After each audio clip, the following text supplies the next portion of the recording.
question qu'on peut se poser, c'est, vous êtes entreprise, hein, et donc est-ce qu'aujourd'hui, vous êtes, en capacité, vous, entreprise, de tenir ces objectifs? Parce que j'imagine il faut, les hommes, les femmes, il faut les moyens financiers, les moyens matériels. Bon, donc est-ce que vous pouvez nous faire un petit état des lieux?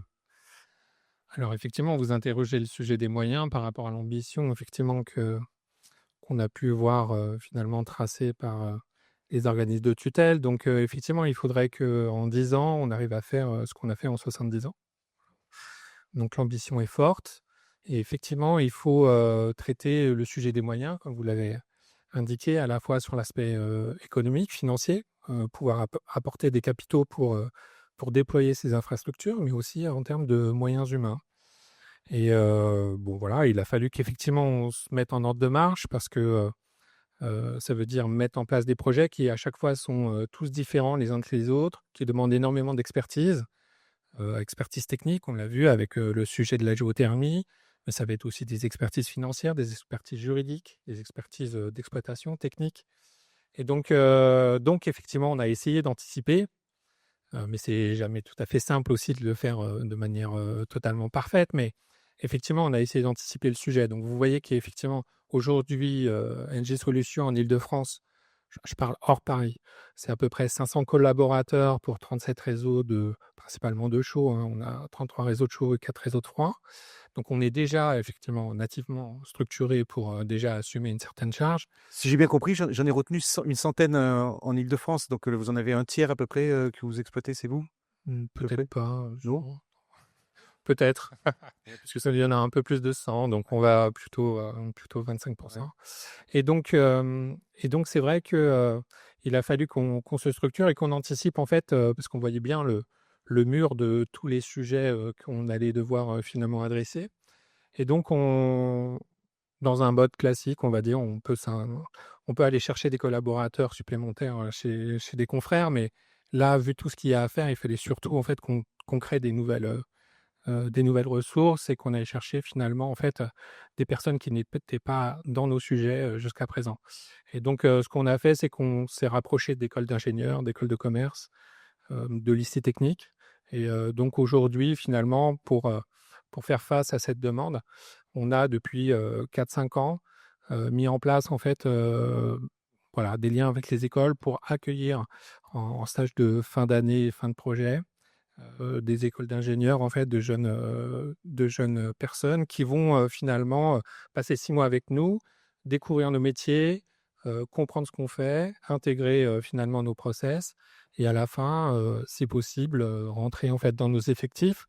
Et c'est une démarche qui a plutôt bien marché. On a eu quand même pas mal de succès sur le sujet, ce qui nous a permis effectivement de doubler nos équipes de développement au cours des 3 dernières années. Voilà.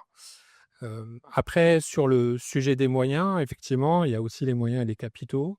Et donc là, effectivement, nous, on a la chance, chez Engie d'être en autofinancement. Ce qu'il a fallu simplement, c'est, définir, une trajectoire de capitaux. Et effectivement, aujourd'hui, on est sur une lancée où on demande, sensiblement, le double de ce qu'on demandait avant au niveau de ce type d'infrastructure et bientôt on demandera le triple de ce qui était demandé précédemment. Voilà. Donc ça veut dire qu'au sein d'Engie, finalement, on déplace finalement, les capitaux investis plutôt sur nos sujets, plutôt qu'ailleurs. Voilà. Ouais. Là, j'ai parlé des ressources, d'engineering, mais il faut savoir que, on a eu aussi la même démarche au niveau de, par exemple, la géoscience. La direction de géosciences, là aussi, a doublé ses effectifs et il faut savoir que ça a été la même chose sur le sujet des juristes, par exemple. Donc c'est vraiment, énormément d'expertise. On sait qu'aujourd'hui, par exemple, là, le sujet actuellement principal, c'est le sujet de la géothermie, mais on sait très bien que, aujourd'hui, on emporte de plus en plus d'EnR, donc il faut aussi des spécialistes, du data center, il faut aussi des spécialistes de la valorisation des eaux de steppe, et cetera, et cetera. Donc c'est beaucoup, beaucoup de ressources et beaucoup de sujets qu'on a dû adresser en très peu de temps. Bon voilà, mais c'est le job. Il y a plusieurs types de projets, il faut adapter son modèle juridique au type de projet, donc c'est complexe, il y a toute une ingénierie juridique et financière à opérer.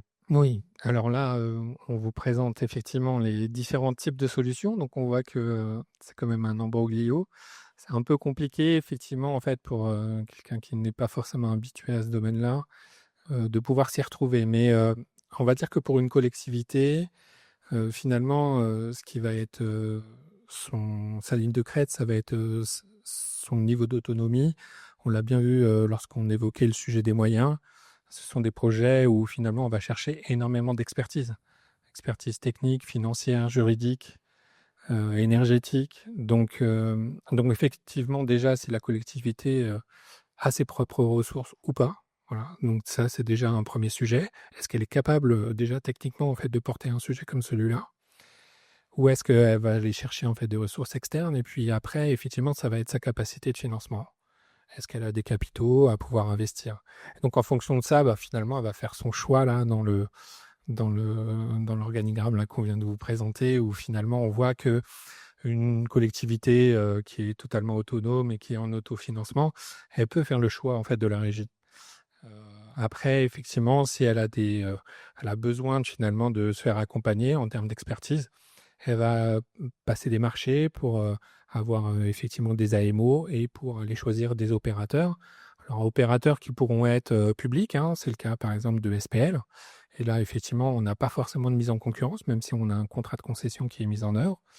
Mais après, la plupart du temps, on va dire 90% des cas, c'est finalement en fait une collectivité qui lance un appel d'offres et qui va choisir un opérateur privé pour porter son projet.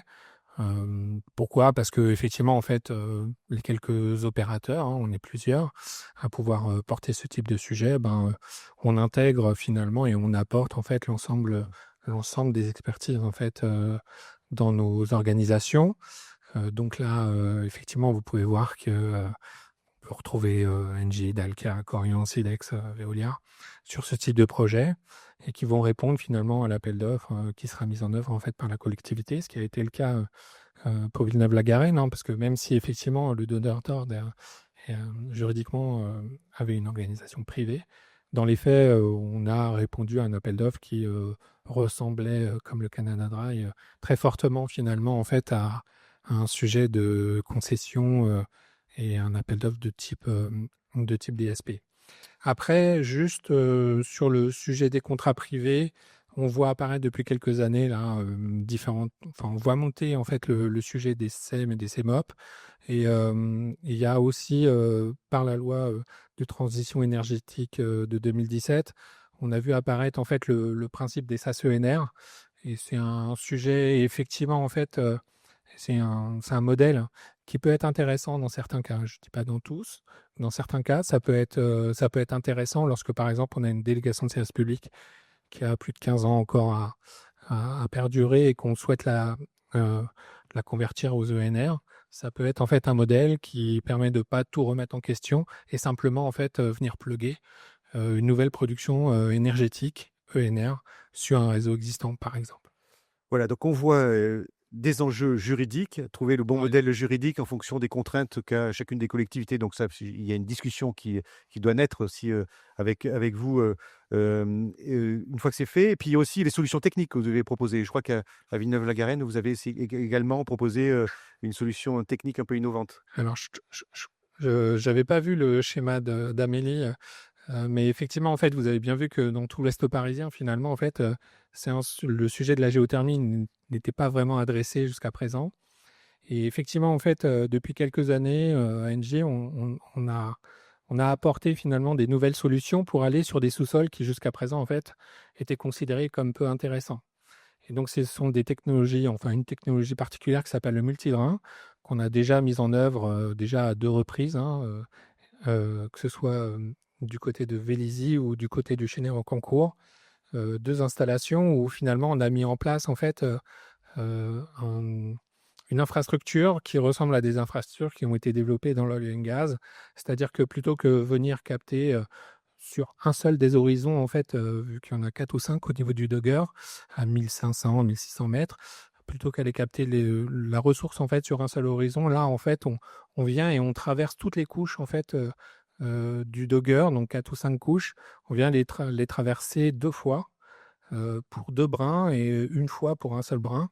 Et donc finalement on voit que là en fait on vient récupérer le maximum en fait de quantité d'eau dans le sous-sol grâce à cette technique. Si on ne mettait pas en œuvre cette technique, on aurait beaucoup plus de difficultés à mettre en œuvre en fait des systèmes techniques d'aussi grande importance, hein, parce que bon, à chaque fois on vient, on alimente une ville, 2 villes, 3 villes, 5 villes.